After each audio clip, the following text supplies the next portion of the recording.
Last video I gave you all an in-depth look around the shed and highlighted one of the more pressing issues that I've noticed, a lack of space. There's not a whole lot of floor space to work with in the first place, so I had to be a bit more creative when I was setting it up. I used 2 sets of drawers to take advantage of the vertical space in the shed, and the project I have in mind for today is going to expand that. Today, we're going to build and install a pegboard.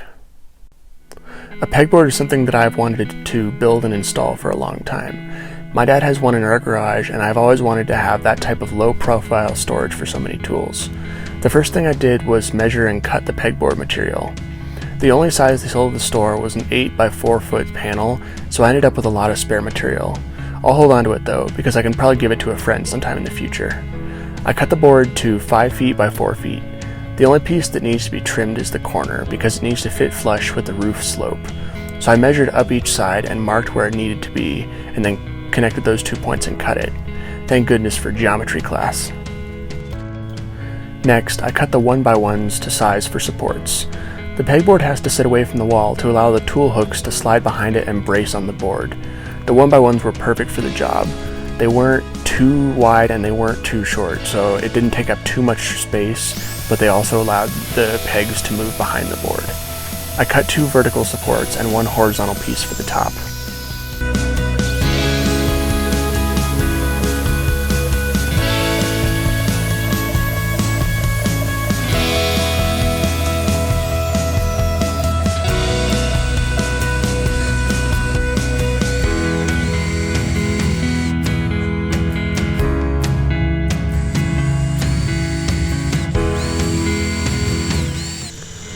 Then I mounted the supports to the studs in the shed with 3-inch screws.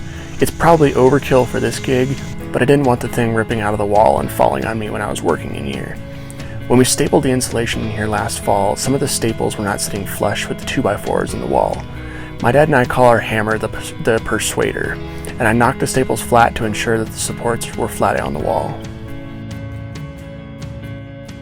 So right now I have all the supports drilled in, the studs for the actual pegboard, and I'm about to get going with moving the pegboard in here and getting it mounted to the wall.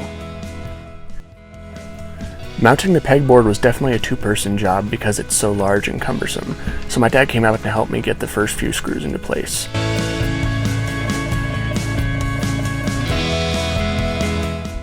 After that, I used smaller screws and washers to mount the board on the supports.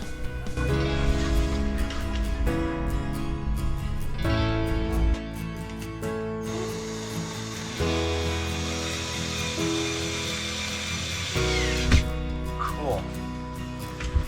Nice. Looks good. And now we can just go. Yeah, and I would do a couple more up top, and then probably, at least a few on each of those.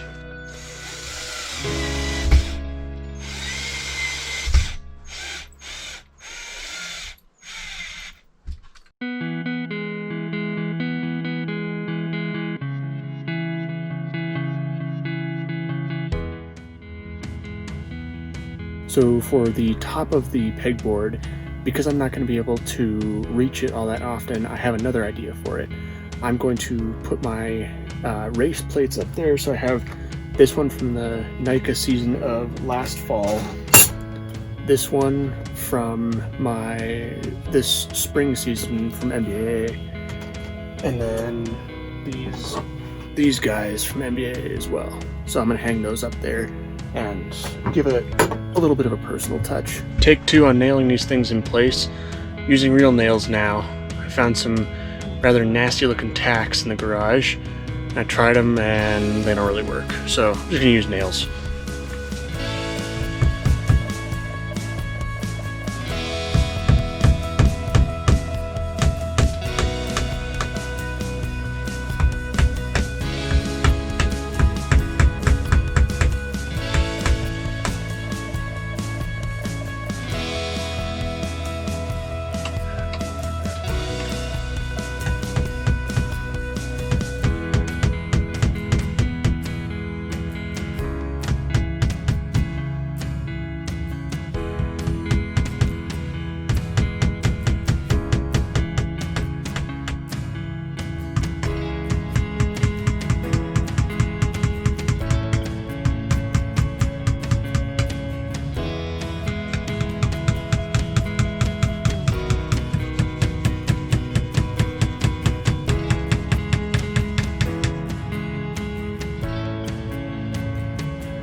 Ideally, I'd like to be able to hang up all of this stuff because I use it on a day-to-day basis, and I would love to have it accessible. So, and I think I've got plenty of space. I just need to make sure I put it all where I can reach it.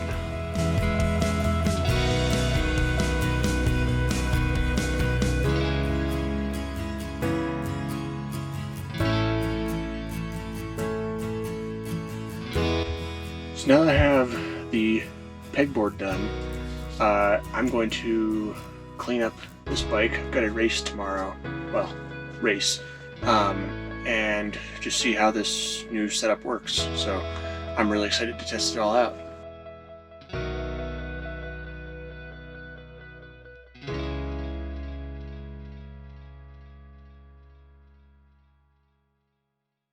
That wraps up this video.